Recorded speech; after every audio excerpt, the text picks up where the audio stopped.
Have you ever had that moment, maybe while sipping your morning coffee, staring out the window, when it hits you, this chapter of life feels different? Not worse, just different. Let me tell you something right off the bat. Turning 70 isn't the end of anything. It's not the last page. It's the beginning of a bold, unscripted, unfiltered new chapter. But here's the catch. Many things that made perfect sense when we were younger, they don't serve us anymore. Today, I'm sharing 12 truths that just don't make sense for women like us after 70. And trust me, number 12 might just flip the way you see yourself from the inside out. So, grab a cup of tea, settle into your favorite chair, and let's talk, woman to woman. Truth 1. Beauty isn't youth, it's aliveness. For so many years, we were made to believe that beauty had an expiration date, that once your skin began to wrinkle or your hair turned silver, your value somehow declined, like beauty was something you could lose with age. Think about that. How many creams did we buy? How many hours did we spend trying to reverse what was completely natural? But after 70, you begin to see things differently. You start to realize that beauty isn't something you chase, it's something you carry. It's not about looking like you did at 40 or 50. It's about embracing how alive you are right now.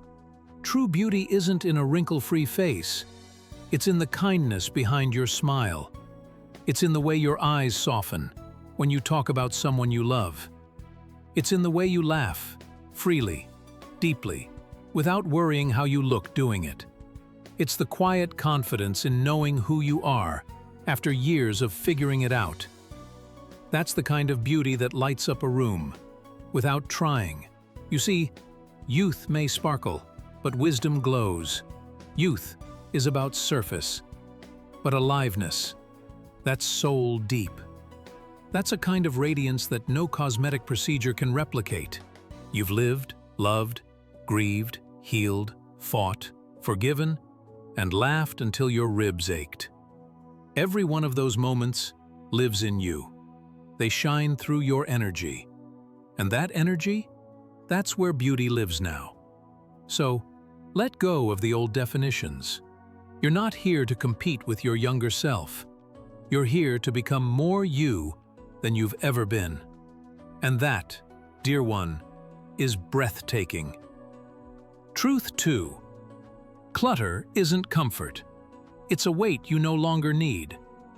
There's a quiet heaviness that builds over time, not always in our bodies, but in our homes, in our drawers, in our closets. It creeps in slowly, disguised as memories, gifts, just-in-case items, and sentimental clutter. At some point, you start to realize this isn't comfort. This is noise, and it's louder than you thought. I used to believe that keeping things meant holding on to memories, that if I gave something away, I was somehow dishonoring a moment, a person, a phase of life. But I was wrong. The memory lives in me, not in a sweater that no longer fits or a gift I never used. And holding on out of guilt? That only added stress, not peace. After 70, we reach a season where simplicity is not just refreshing, it's necessary. Our time, our energy, our peace, those are sacred now. And clutter. It robs us of all three. Clearing out doesn't mean throwing away your past. It means making space for your present. It means walking into a room and feeling air, light, clarity, not anxiety. It means knowing where everything is, and that everything you own serves you, not the other way around. Start small. One drawer, one closet. Hold each item and ask, does this make my life better today? Does it still bring me joy? If not, thank it for its service and let it go.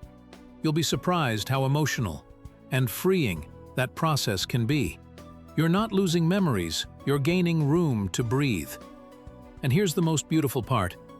The more space you clear outside, the more space you create inside for peace, for presence, for what truly matters now. Truth 3. Not every battle is yours to fight. There was a time, maybe most of our lives, when we felt the need to step in, speak up, smooth things over, or hold everything and everyone together. It came naturally to us.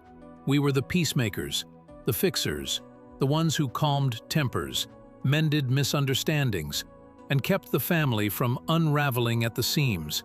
But after 70, something becomes clear. Not every disagreement, not every drama, not every emotional tug-of-war is worth your time, your peace, or your energy. We've earned our wisdom the hard way, and part of that wisdom is knowing when to step in and when to lovingly step back. I remember one particular holiday. My adult children were arguing over something that seemed trivial. Who was hosting the next family dinner? Voices were raised, tempers flared, and I felt that old urge rising inside me, to mediate, to jump in and solve it like I always had. But I paused. I watched. I listened. And for the first time in a long while, I stayed quiet. And you know what? They figured it out. They didn't need me to carry their conflict. They just needed space to work through it on their own. The truth is, jumping into every disagreement doesn't always help. Sometimes it makes things worse. You end up caught in the middle, feeling drained, resented, or even blamed when you were only trying to help. We only have so much energy each day, and after 70, we need to protect that energy fiercely. Letting go of unnecessary battles doesn't make you weak, it makes you wise. You've earned the right to choose peace over pressure.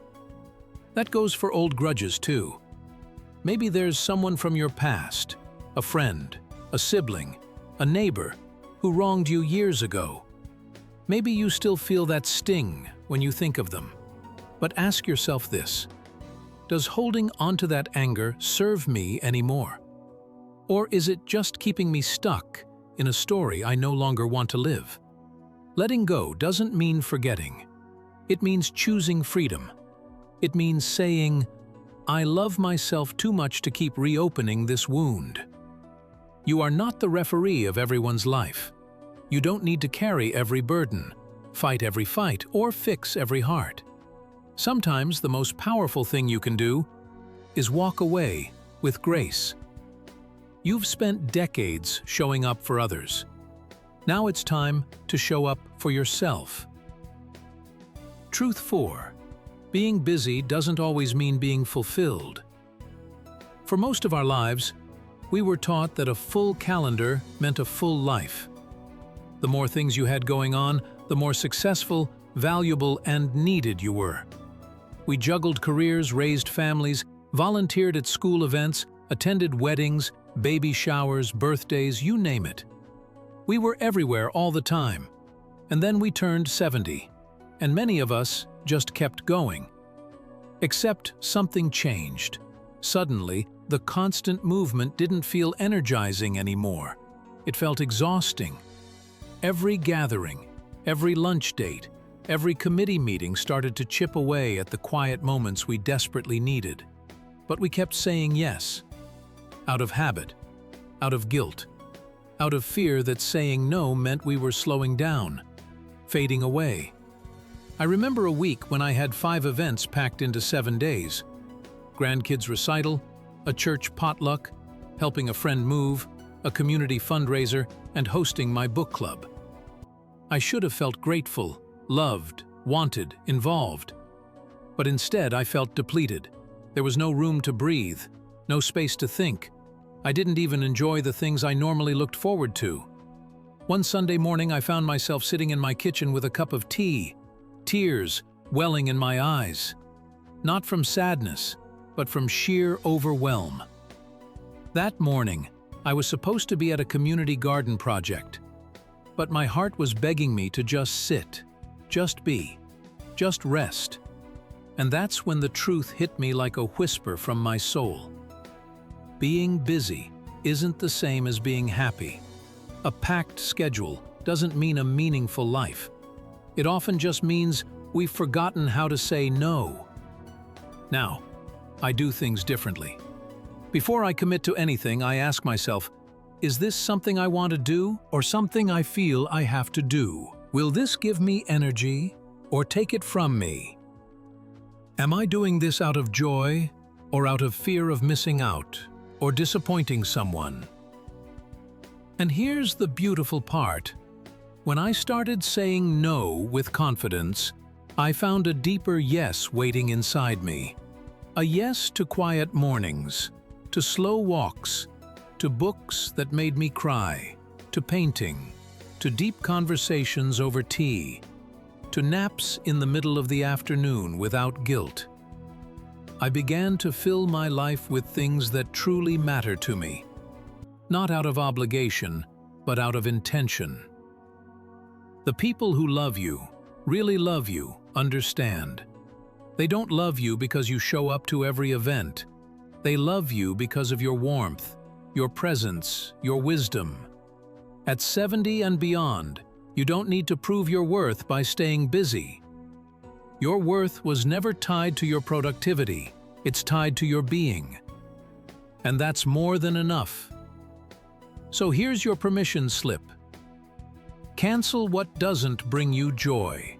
Say no without explaining. Make space for peace. You've earned it, every beautiful second of it. Truth 5. Perfection is a prison we no longer need to live in. For decades, we were sold a silent dream, one polished photo at a time, one magazine cover after another, one well-meaning compliment that said, "You always do everything so perfectly." And somewhere along the way, we internalized that message, that being perfect was the goal. Perfect home, perfect meals, perfect body, perfect mother, perfect wife, perfect hostess. But perfection is a clever trap. It convinces you to strive for something that doesn't really exist. It whispers that if you just try a little harder, do a little more, make it a little prettier, then maybe, just maybe, you'll finally be enough. I remember one holiday in particular. I'd planned Thanksgiving down to the tiniest detail. I wanted it to be unforgettable. I polished silverware that hadn't seen daylight in years. I folded napkins into delicate shapes I saw in a lifestyle magazine. I tried a new gourmet stuffing recipe that took 3 days to prep. The result? The turkey was slightly dry. The kids didn't notice the fancy napkins, and I missed my granddaughter's impromptu puppet show in the living room because I was fussing in the kitchen. I had built the perfect day, and yet I missed the real moments, the laughter, the hugs, the chaos that makes family so beautifully human. That's when I started asking myself, who am I trying to impress? And at what cost? After 70, chasing perfection makes even less sense. It takes too much energy, and it rarely brings joy. It's not the mismatched plates or the store-bought pie people remember. It's how they felt around you. Did you laugh? Did you listen? Did you make them feel seen and loved? These days, I leave the laundry unfolded if my knees are sore. I burn the toast sometimes and just laugh. I say, "Oops, oh well," more than I ever used to. And my heart? It feels lighter. Because I've stopped performing. I've started living. And something amazing happens when you let go of perfection. People get to see the real you. Not the polished version. Not the curated image. But the deeply authentic, wise, and wonderfully imperfect woman you've become. And guess what? That woman is more than enough. She's radiant. She's real. She's free. So, here's to the crooked picture frames, the cake that collapsed, the lipstick slightly outside the lines, and the missed vacuuming days.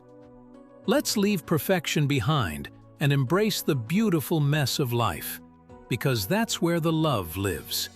6. Ignoring your health doesn't make the consequences disappear. Let's be honest. Health used to be something we barely thought about.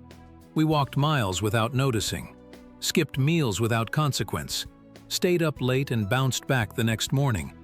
But after 70, something shifts. Suddenly, the little aches speak louder. Recovery takes longer. And our bodies, once so dependable, begin to whisper, then shout, for attention. I used to shrug off my symptoms. A sore shoulder? Probably slept wrong. That nagging fatigue? Just getting older, I told myself.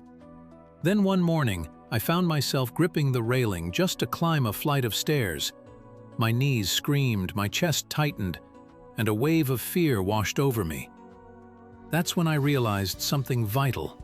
Ignoring your health doesn't make the consequences disappear. It only postpones the inevitable. It's tempting to say, "I'm too old to change now," or "It's too late for me to start exercising." But here's the truth. It's never too late to honor the body that's carried you this far. When I began taking my health seriously, I didn't start with a strict routine. I started with a walk, just 10 minutes around the block. I stretched while watching TV. I swapped one processed snack for a piece of fruit. I called the doctor about that nagging back pain instead of brushing it off. The changes were small, but the results were massive. I felt stronger, I slept better, I laughed more, because I wasn't constantly distracted by discomfort. And most importantly, I realized I still had control, not over everything, but over how I showed up for myself every day. Taking care of your health isn't about vanity. It's about vitality. It's about still being able to travel, garden, dance, play with your great-grandkids, and live your days with dignity and independence. You deserve to feel good in your own body. You deserve to move through the world with ease and energy. And if that means choosing water over soda, stretching your legs before bed, or keeping up with doctor visits, then do it proudly. Not as a chore, but as a gift to yourself. Because after 70, your health is no longer something to put off. It's the foundation for the freedom you still have time to enjoy. Truth 7. Not all relationships are meant to last forever. There's a quiet, often unspoken pressure that many women carry as they grow older. The belief that because a relationship has lasted a long time, it must continue. That we owe it to history, to loyalty, to the past. But the truth is, longevity doesn't equal harmony. And just because someone's been in your life for decades doesn't mean they deserve to stay in your heart today. Let's talk about the emotional weight of holding on to people who no longer align with who you are now. I had a friend, we'll call her Betty. We'd known each other since we were both in our 20s. We raised our children side by side, we cried together during heartbreaks and shared victories during life's big moments. But as we grew older, I started noticing something. Every conversation left me feeling drained. Betty had become cynical. Every story turned negative. Every memory somehow led to gossip, bitterness, or a complaint. Still, I clung to the friendship. But we've known each other forever, I told myself. She was there for me once. I felt guilty even thinking about pulling away. But then came a moment I'll never forget.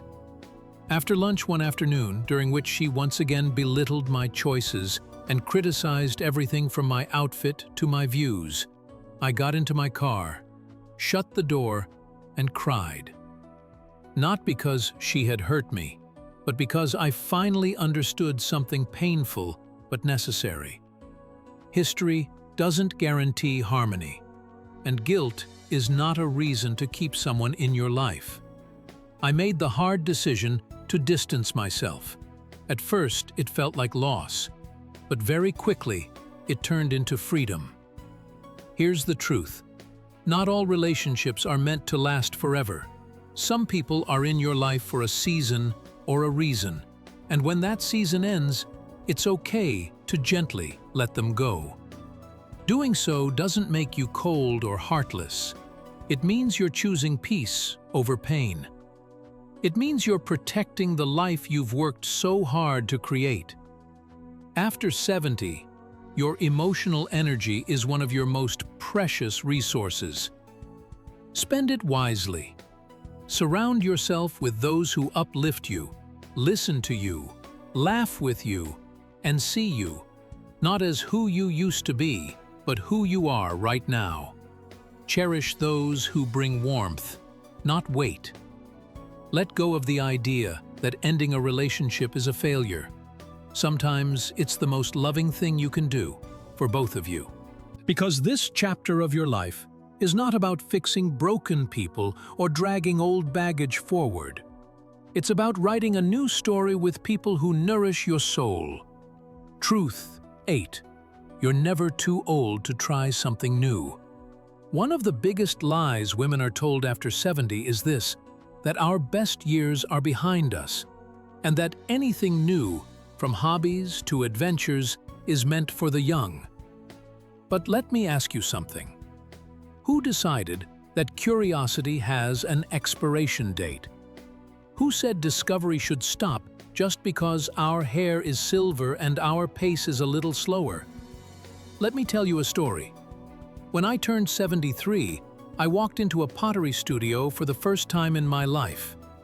I had never touched clay, never spun a wheel, and didn't even know what half the tools were called.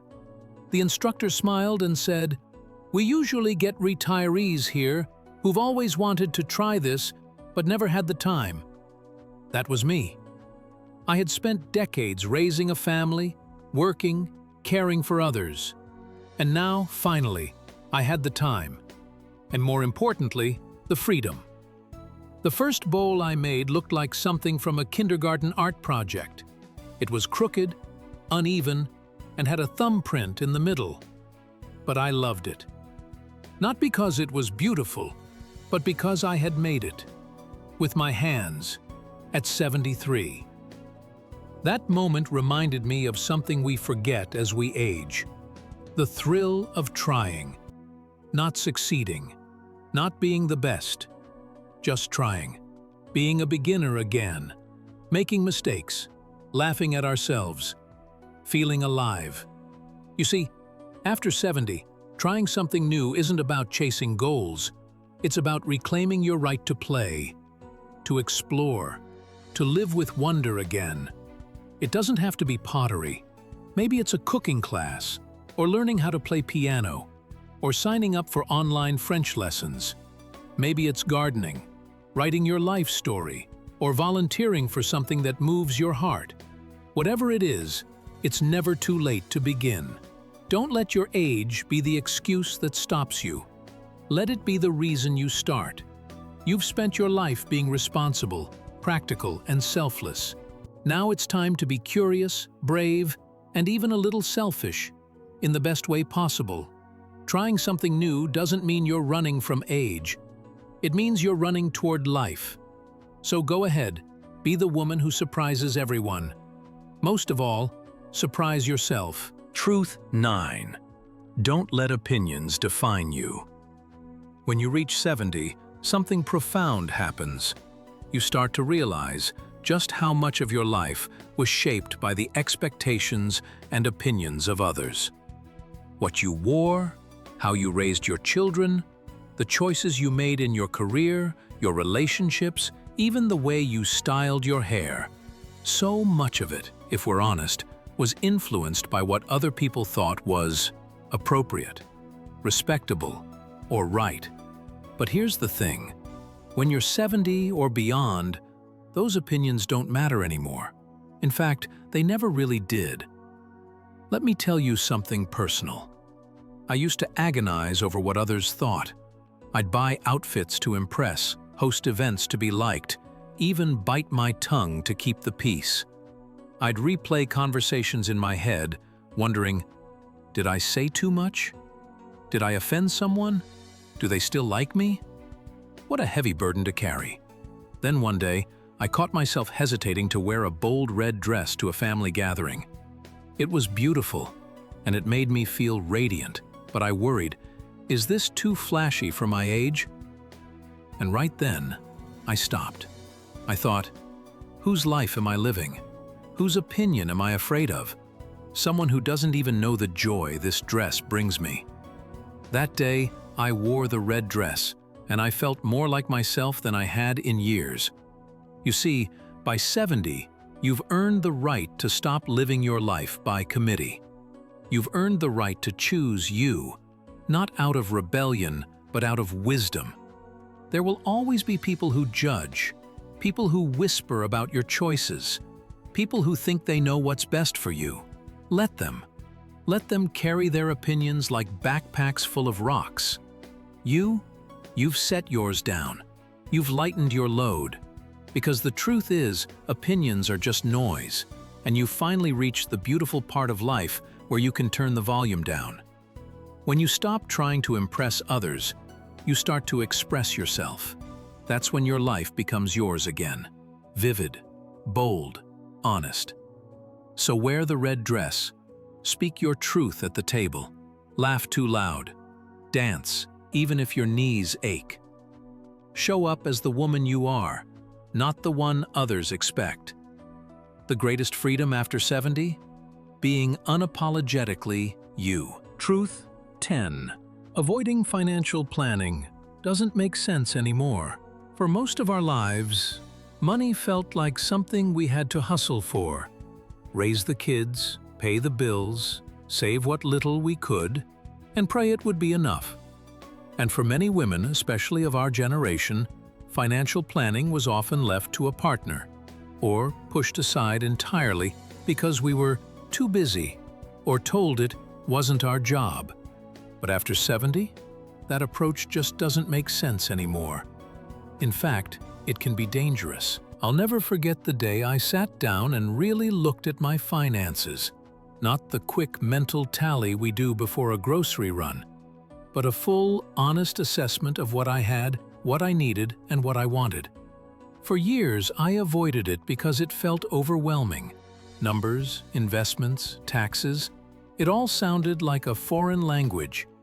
But deep down, I was afraid. Afraid of what I'd find.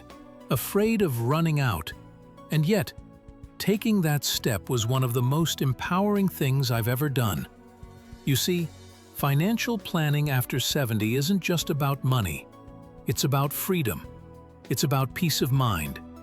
It's about knowing that you can say yes to that spontaneous weekend with your granddaughter. Or finally, take that watercolor class you've always dreamed of, without lying awake at night wondering if you'll regret it later. It's also about protecting yourself. Medical costs don't care about how much you've saved. Housing situations can change in a heartbeat. And let's be honest, there may come a time when someone else will have to help manage your affairs. The clearer your financial picture is now, the better you're cared for later. And here's a truth many won't say aloud. Many of us feel guilty about spending our own money. We've saved for decades, and yet when the time comes to use it, we hesitate. We worry about our kids' inheritance, or feel like we haven't earned joy. But what good is a lifetime of saving if we never allow ourselves to enjoy it? Whether you have a modest retirement fund or a well-organized portfolio, it's never too late to make a plan. Meet with a financial advisor. Many offer free consultations. Write down your goals, revisit your will, ask questions, even the ones you think are silly. You have every right to understand and control your financial future, because the truth is, at this stage of life, you don't just need money, you need confidence in what you can do with it. You've worked hard, you've sacrificed. Now is the time to make your money work for you. So, stop avoiding the numbers. Start embracing the clarity. Your future self will thank you. Truth 11. Fearing aging doesn't make sense anymore. If you watch TV, browse magazines, or scroll through social media, it's easy to think that aging is something to be feared. We're bombarded with products promising to reverse the signs, treatments to erase the years, and messaging that subtly, sometimes not so subtly, says, "You're less valuable once you get older." But let's be real. Fearing aging after 70 doesn't just not make sense, it robs us of joy, pride, and peace. I used to be one of those women who quietly mourned every new wrinkle. I remember staring into the mirror, pulling back the skin around my eyes and jaw, wondering if I should try one of those miracle creams again. I counted gray hairs like they were losses in a battle.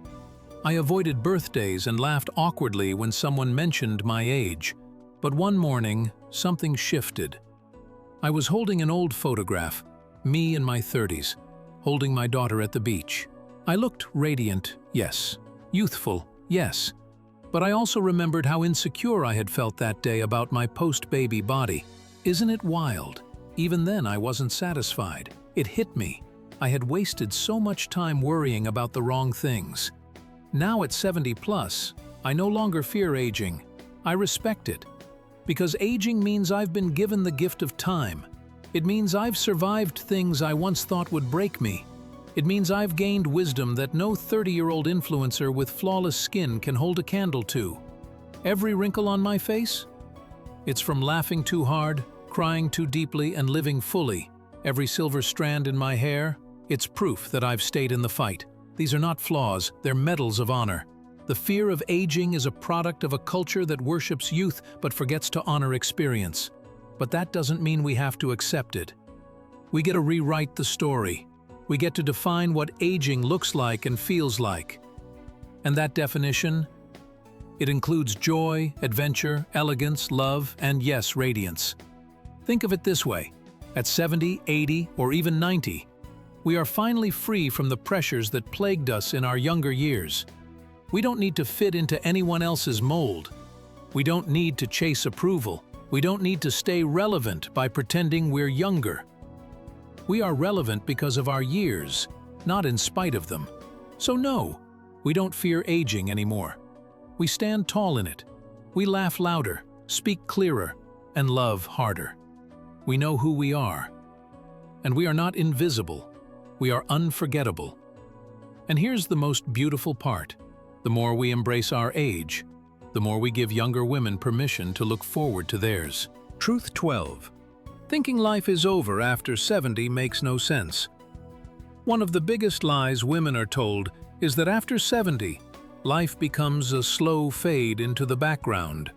That after the kids are grown, the career winds down and the body begins to ache. There's nothing left but memories and decline. But let me tell you this plainly. Thinking life is over after 70 is one of the most damaging, misguided beliefs we can carry, and it makes absolutely no sense. Life after 70 is not the end of the book. It's a whole new volume. One written with more truth, more heart, and more clarity than any chapter before it. You see, when you're younger, your days are full of noise, expectations, duties, hustle. You're constantly managing things, kids, partners, deadlines, appearances, and yes, those moments are precious, but they also leave very little space for you. Now, after 70, you finally have the chance to breathe, to be, to choose. You are no longer living life to meet someone else's idea of success or beauty or worth. You've done the hard work. You've weathered the storms.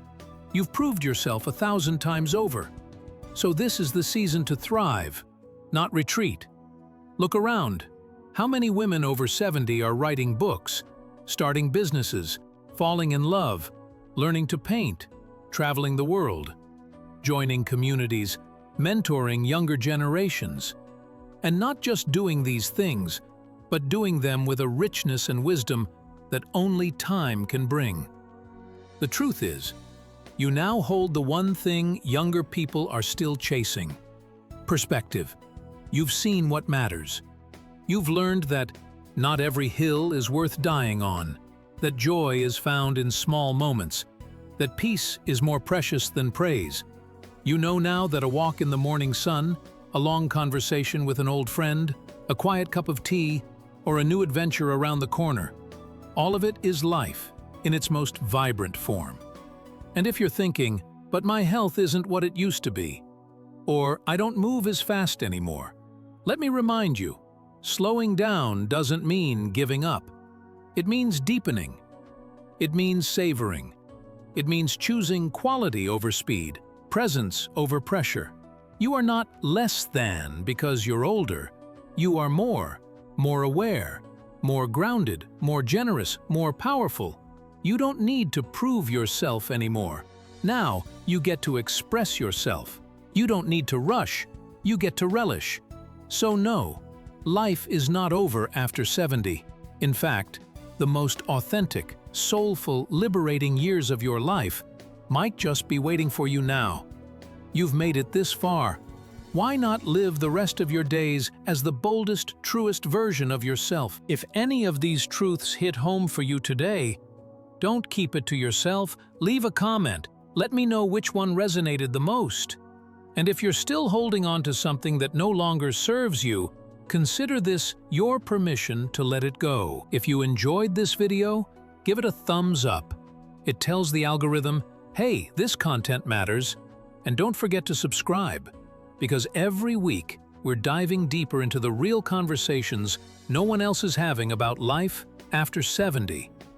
Oh, and before you go, make sure to sign up for my Savvy Senior newsletter.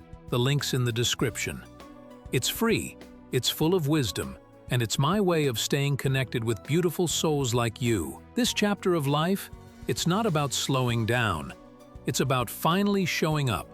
Until next time, remember, you're not just aging, you're ascending. Keep rising.